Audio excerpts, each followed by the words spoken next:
Hi, my name is Captain J. Arthur with the Phoenix Fire Department. Every year the firefighters respond on the terrible tragedy of drownings.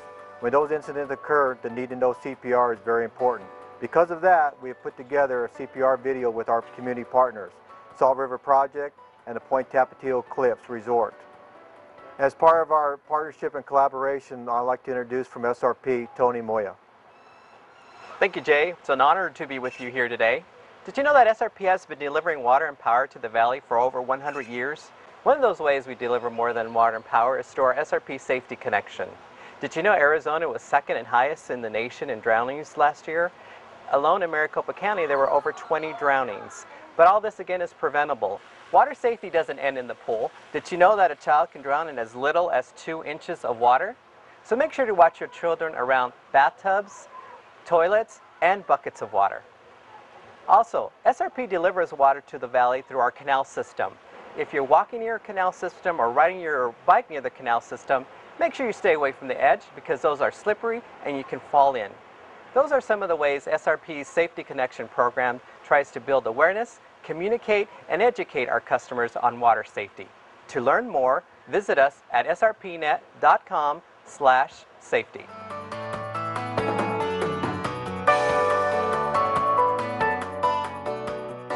We're now going to do a demonstration on how to do CPR for an adult victim. Right now, an adult victim is considered anybody above the age of 8 by standards. We have gone to a system to where we use the word CAB. It's a little acronym that allows us to know that we're going to do compressions first, then the airway, then the breathing, which is a little bit changed from what we learned in the prior pass of CPR training. Before we actually do the cabbing part of CPR, we got to make sure the scene is completely safe. That means if you have a victim, make sure you don't become one, that the area around you is safe enough for you to approach and go ahead and render aid to the victim.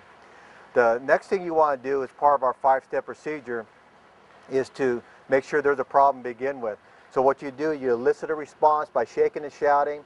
Also, you're going to listen and assess for breathing. Is the person breathing? Or are they breathing adequately? If they're having a struggle breathing, they're not doing the right thing and we need to assist them. Once we know and determine we have a problem of unresponsiveness or trouble breathing, we're going to activate the system, which is step number 2. Activating the system is calling 911. That's going to get paramedic level treatment there to help the victim as soon as possible. After that, we go to, again, that acronym CAB. We start again with compressions first. To position ourselves correctly for compression, we use a mid-nipple line placement, basically the center of the chest. We can use either hand as a hand placement down over the chest, but we're going to be on the sternum bone or the breastbone in the middle of the chest, intersect that imaginary line, and then we're going to place one hand down, the other hand on top. Interlocking the fingers is good because you won't slip and slide on the victim if they're wet or they're a drowning victim of some kind to where the surface is moist. So once we lock our hands here, technique, you want to get your knees as close to the victim as possible. You want to make sure you lean over so you use your lower body weight to help. And you want to lock your elbows and not do one of these things. It gets you tired and you're not going to be as effective. So when you lean forward with your shoulders, it's a straight down compression. You want to be harder and faster. They're recommending to press at least 2 inches. So it's a pretty good depth of compression because we want to get the blood circulating in the victim. And we want to do it to a count of 30 times. The standard ratio, regardless of an adult, child, or an infant, we want to press 30 times and give 2 ventilation. So we're going to do like so. Lean over, start your compression. 1, 2, 3, 4, 5, 6, 7, 8, 9, 10, 11, 12, 13, 14, 15, 16, 17, 18, 19, 20, 21, 22, 23, 24, 25, 26, 27, 28, 29, 30. After 30 compressions is done, the A part of cabbing is establishing an airway. An airway is established by tilting the head back and lifting up the chin. What you're accomplishing here is you're removing the tongue away from the back of the throat that allows you to have direct ability to put ventilation from your breath into the victim's body. And the other thing that will assist you is to be able to pinch the nose off with the thumb and index finger with the hand on the forehead. You're going to seal the mouth completely with your mouth, and you're going to give 2 breaths just to see adequate rise and fall in the chest. So that's the last part of cabbing, is the breathing part. So now we're going to attempt to do 2 breaths, not too much, just adequate breath to see a good rise and fall in the chest.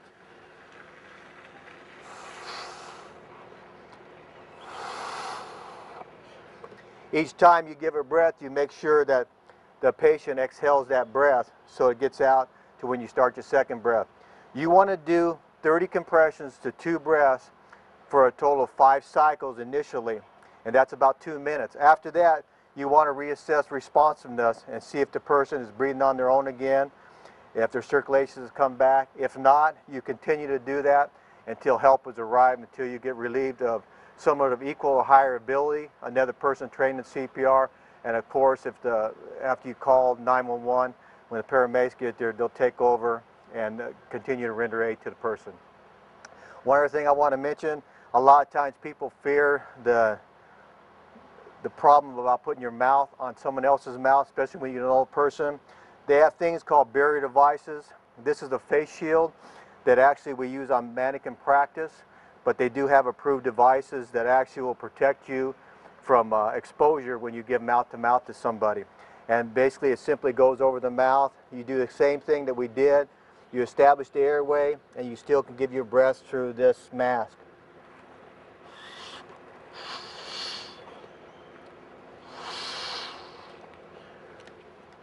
It works the same way, but affords you protection, so that's what we highly recommend, that you protect yourself in this situation. And again, remember, the 5 steps are these. You want to make sure you have a problem, elicit a response, they're not adequately breathing. Step 2, get some help, call 911, and always remember the acronym CAB. Compressions first, establish the airway, and then give your 2 breaths. And remember the cycles is 30 to 2.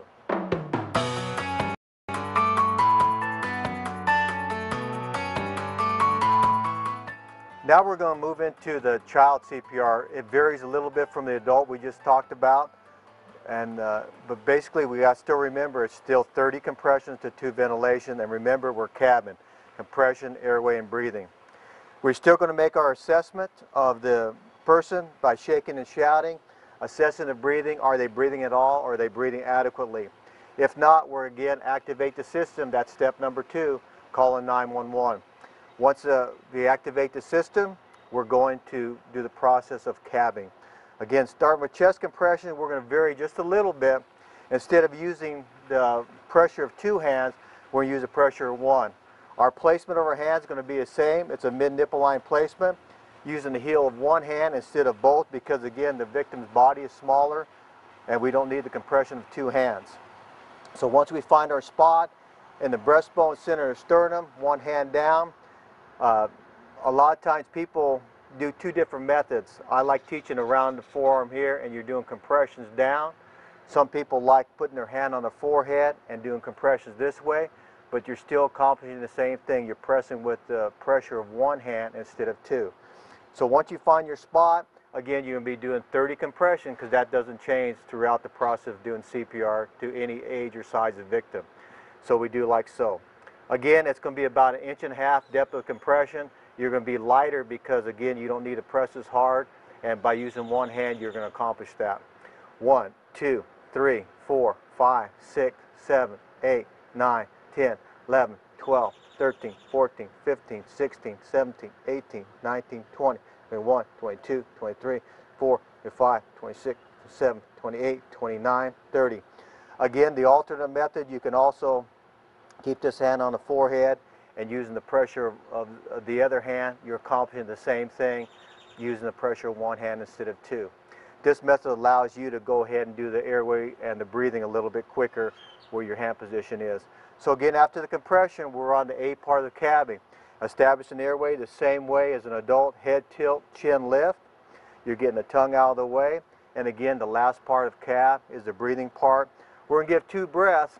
Again, with a smaller size patient, we only need adequate breath, just a good rise and fall in chest. So we're going to be breathing a lot less than we do with an adult victim, because we don't want to give them too much. Too much air into the body is not good. It goes all into the abdominal area, the stomach, and it causes a lot of problems that we don't want to deal with. So once we get our airway established, we'll give our 2 breaths.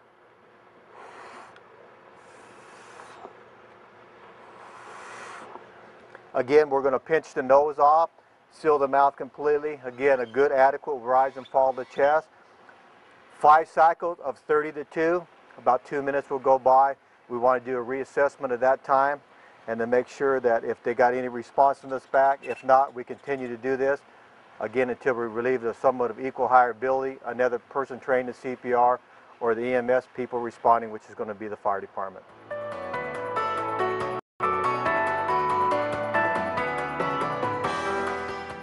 Our last segment is going to be infant CPR. An infant is considered birth to a year old. A couple of variations we got to make because of body size is we need to bring the person up to an elevated surface. You can use a tabletop, kitchen counter, whatever that is. You need to bring them up to you. It makes CPR a lot easier. Again, we want to remember our 5 steps of CPR when we do this. And again, we're going to have some variations that we'll talk about as we go through. Instead of shaking and shouting the infant, we a lot of times want to prick them at the bottom of the feet. That allows us to see a good response if there is any. Want to make sure that we have breathing or adequate breathing. If not, we're going to do step 2, which is activating the system. We need to call 911. And again, going back to our acronym CAV, we start off with compressions. Compression is going to be a little different. We're not using 1 or 2 hands. We're using the pressure of fingers. To find our placement on the chest, we're still going to do the center of the chest, the sternum or the breastbone, but we'll use the pressure of 2 fingers instead of 1 or 2 hands. To find our spot, we imagine there's a nipple line here. Index finger goes to the center, middle, and ring finger down.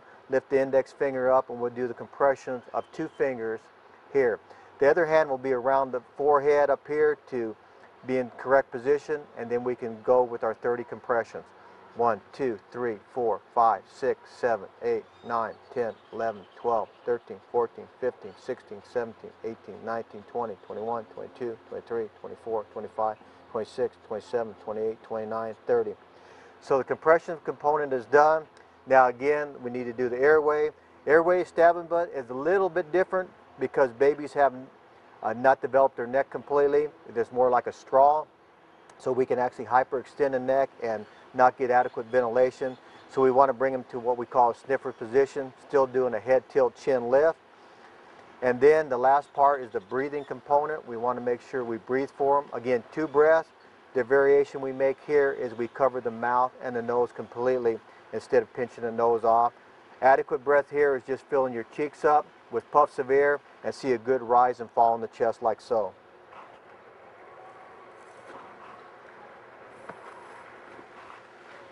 After that, you continue to do CPR for 5 cycles, which is 2 minutes. You want to do that until you're either relieved by a person of equal or higher ability, another person trained in CPR, or again, when 911 gets there and the paramedics get there, they'll take over for you.